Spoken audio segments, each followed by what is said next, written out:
con vịt, con vịt, con gà, con gà,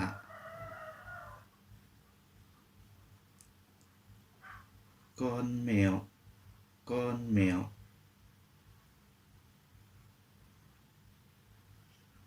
con chó, con chó,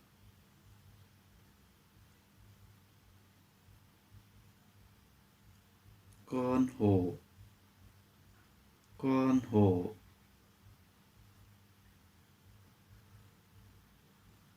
con sư tử,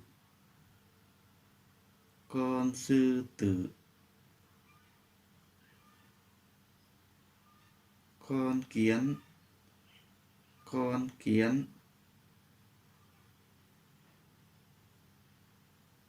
con ngỗng, con ngỗng,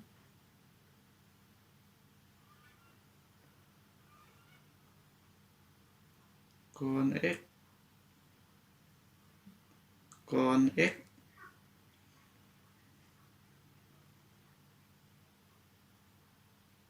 con sắn, con sắn,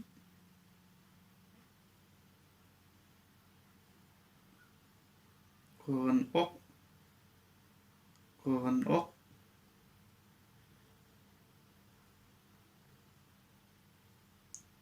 con thỏ, con thỏ,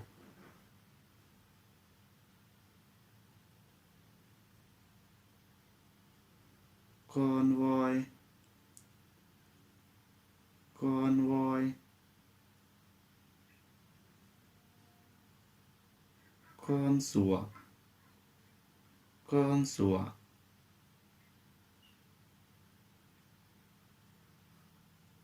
con chim, con chim, con chuột, con chuột,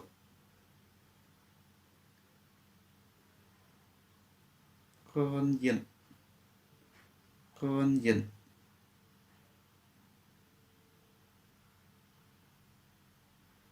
con tôm, con tôm,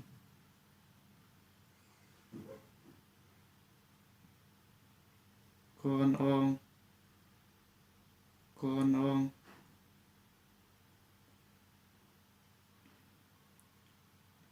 con trâu, con trâu,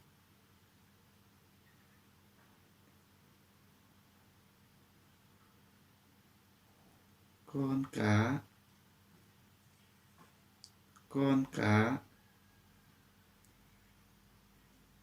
con ngựa, con ngựa,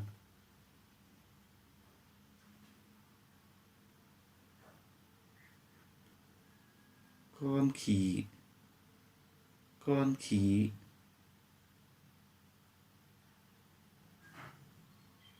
con dê,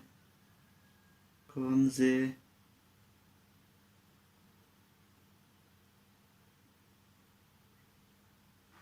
con cua, con cua,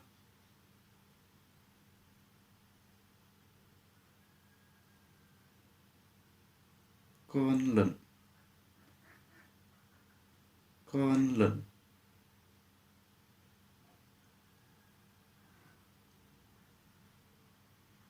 con dết, con dết,